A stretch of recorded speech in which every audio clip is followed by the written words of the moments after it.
நம்ம சாப்பிட்றது சரியாக செமிக்காமல் புளிப்பு ஏப்பம் அடிக்கடி வரும். புளிப்பு அதிகமாக இருந்துச்சுன்னா நமக்கு பொஷம் குலையும், கை கால் வலி, உடம்பு எல்லாமே பெயினாக அடித்து போட்ட மாதிரி இருக்கும். ரொம்ப நாள் கேஸ்ட்ரிக்காகவும் நமக்கு பெயினாக வயிற்றில் இல்லைனா முதுகில் இந்த மாதிரி குத்திக்கிட்டு இருக்கும் வாயு தொந்தரவுனால. அது எல்லாமே சரியாகணும்னா இந்த இஞ்சி சாறு வாரத்தில் ஒரு டைம், அப்படி இல்லைன்னா மாதத்தில் 2 டைம் 15 டேஸ்க்கு ஒன்ஸ் நம்ம எடுத்துக்கிட்டோம்னா ரொம்ப ஆரோக்கியமாக இருக்கலாம். இந்த ரெசிபி பண்ணுறதுக்கு மெயினாக இஞ்சி கொஞ்சம் அதிகமாக தேவைப்படும். ஒரு 5 பேர் இஞ்சி குடிக்க போகிறீங்கன்னா அதுக்கு தகுந்த பூண்டு ஒரு ஹோல் சைஸ் பூண்டு எடுத்துக்கணும்.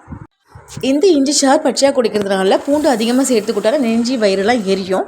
அதனால் நீங்கள் 5 பேர் குடிக்கிறதுக்கு ஹோல் சைஸ் பூண்டு கரெக்டாக இருக்கும். அதுவே அதிகமாக நீங்கள் ஃபீல் பண்ணிங்கன்னா அதில் ஒரு 1/4 பங்கு எடுத்துடலாம். இது கூட வெத்தலை சளியை டக்குன்னு முறியடிச்சிடும்.